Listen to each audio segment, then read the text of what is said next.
Michael Lee Barrett. I'm a writer. They call it comic book creator. My comic book is a manga slash comic book. So it's a little bit anime and a little bit comic book style. I've traveled overseas most of my life. I've been to places like Singapore, Japan. I've been to Nigeria, which I'm half Nigerian. I started getting into comic books since I was 16 years old. So I started writing about at that time. I'll just do a little summary about what it is. Okay, my comic book is called Lucid the Comic Book. It's based on a supernatural world. At the beginning of the book, there's a entity called the Big Bang, and it has manifested itself as a human being. And the Big Bang and religion, I don't, not really religion, but angels exist in this story too. When the Big Bang creates the world, he becomes a type of what they call a bad guy. I mean, he's innocent because he didn't really make the world. He didn't use powers to do it. He just came to life.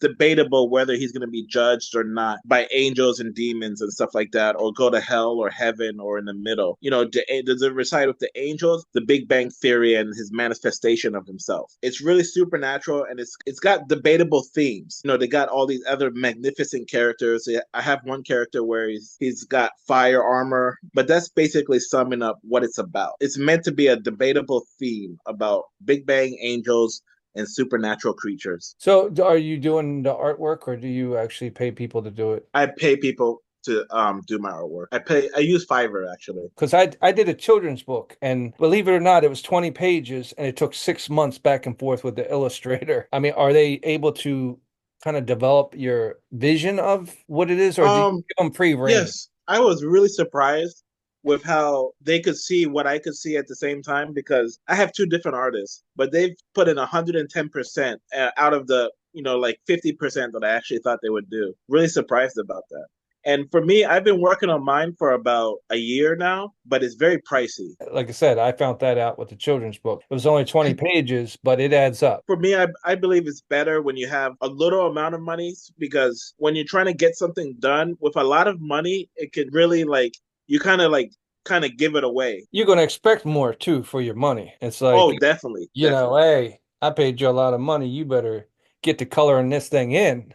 Yeah. Yeah, I don't want no But I just was trying to, sketch. yeah, I was trying to separate that between the fact that when you have like 5K maybe instead of 2K, sometimes you just make a big payment for nothing, and you might want to take it easy and make it like do it slowly. Creatively, it's a hard thing for me to do other people's. Not that I can't, it's just I want my time to be on mine. You know, Yeah.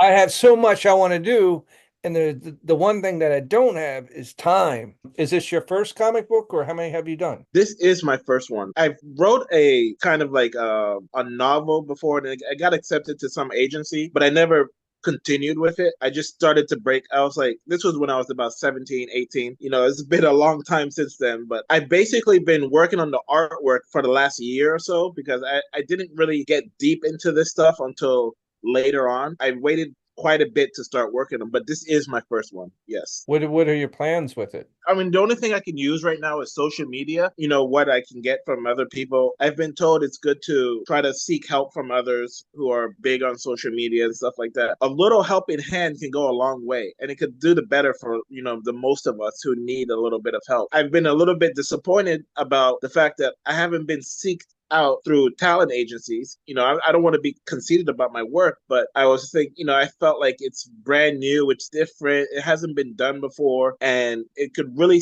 be successful if it had a little bit of help. I mean, it can be successful without any help. I can do it myself, but I think it could really, really get out there and motivational for others once it's put together. I think people don't realize how good LinkedIn is. Like, I mean, I dealt with Facebook and other ones, but what you guys don't understand is you can do a search on LinkedIn for comic book publishers. And Oh, you can find them very easily because I know I have one as a contact on mine. It's easier to get in touch with them through that than anything else. They give you access that other sites don't give you access to real people. Because a lot of times in Instagram, Facebook, and all that, people are fake. bots. LinkedIn, I would say 90% of the people, if you can get a contact and you can actually communicate back and forth, doesn't mean that you guys are going to mesh and see things the same way, but at least you're on even playing and you're dealing with real people. I would say a good 90% of my podcast, their contacts off of LinkedIn, but at least they're real people.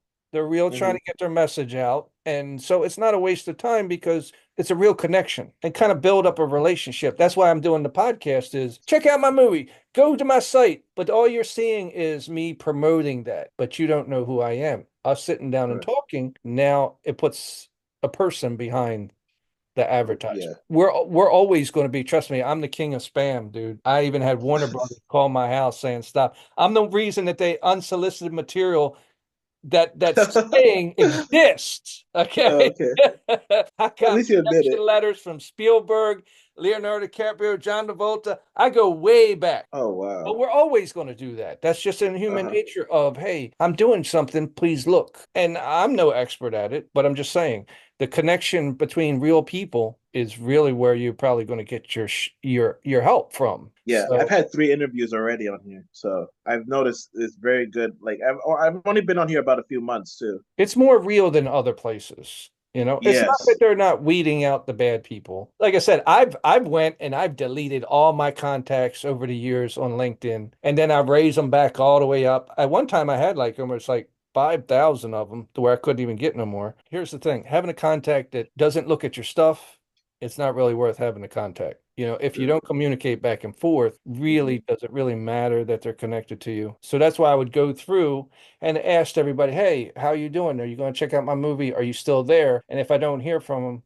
just delete them because all they are is taking up space. I still say I stand behind LinkedIn better than any other one Oh because wow. the connection between real people. Like I just got off the phone with, well, I don't want to say, but I mean, I just got off the phone with somebody that we don't see eye to eye. You know, Oh.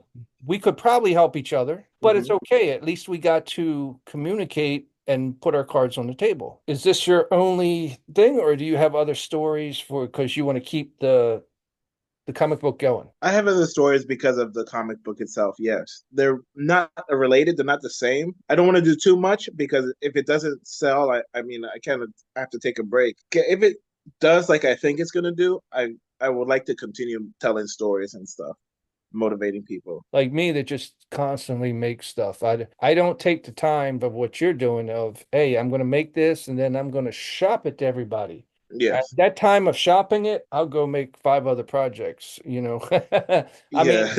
to each his own. I'm not saying Right. that, yeah, well, everybody does say that I'm wrong, but Oh. to myself, I'm not wrong because I just want to keep making stuff. But I understand the right way is to, you know, make the product and then try every form and try to get it seen and get it out to the world and make money off of it. And that's the route that you want to take. So more power to you. But this is the business of disappointment. Yes. You I know, understand. is your project done or you still have the artwork being done? Um. The I have well, see, the whole project is a series, so it's like my first 64 pages are done. Should I say a But little bit? is the artwork done? I mean, is it an actual comic book? It's a Kindle book, I know that, but they wouldn't let me put make it an actual comic book without 75 pages. For a comic For book? so I didn't think comic books had that many pages. Was there actually a section on Amazon that said comic book? A book, like, you know, Amazon yeah. Kindle book, but you're doing a comic Oh, book. There's two different. Click the wrong one, and that's why they're asking for so many pages. Because remember, they okay. have this whole graphics and design of when you go in and you do this. If you make the wrong step, the outline still takes you here and there. It's not nobody Yeah. looking at it. So you take the Okay. wrong step, the computer's going to take you to the wrong place. Now, if you do have 70 pages, then you can break that up and you can have different series of the comic book. Oh Yeah. yeah. Well, like I put like 4 panels or 5 panels on each page. I mean, the pages itself was about 60 something, and it said I needed 74 or something. So You might have been looking at the project as like bigger than what it was, and you have already gotten ahead. I'm not saying you do. I don't really know what you have. because Amazon prints it and sells it for you, so that's why I use Amazon. Yeah, they said right here on Reddit, 5 to 10 pages is a short comic. So Oh, if you got 60, oh my goodness. yeah, five to Yeah, ten. I'm doing this all by myself too, so it's like, It's all how you look at it too. Yeah, if you get like 8 different panels, and so that's up to you because you're the creator. You could put 20 panels on one page and call it one page, or you could put one panel on each one and have a 20-page comic. Yeah, you got to sit down, get all the stuff that you have. It's just like anybody else, and kind of storyboard your comic of how do I want this first page to look when somebody opens it up. I'm really betting on that you have a lot more done than you think you do. Oh yeah. I mean, it's more than 3K worth of it, so I Yeah, hope so so. so yeah, you're a lot further than you think. You might have been making like a masterpiece of a series. Yeah. And you're like, I'm almost done. And they're like, man, you've been done a while ago if you just wanted that Uh, first one. yeah. Well, it's 60. Why are they asking me for 60 pages, Yeah, I just think for that this? was So, just you clicked on the wrong thing on that. I don't know. I never okay. put nothing on Amazon, but I know from other sites that Yeah. when you're submitting to the wrong thing and you click on the wrong one, they're going to take you to the wrong thing. The best thing about the internet is you can learn anything you want. Definitely do that research of that. Sometimes when I get stuck editing and either my phone or something freezes up, you go to the internet and say, hey, this froze up. What do I do? And Thank that you. way you'll know how, because you need to know where you're at to promote it. Where's it at? Because at least they're following the stages, which means that they're interested. You got them on the hook. Nice. Yeah. Yeah, keep going. And like I said, you can always come back once you get the thing done and do another podcast and promote it. You Thank have you, a good Mr. day. Traynor. You too.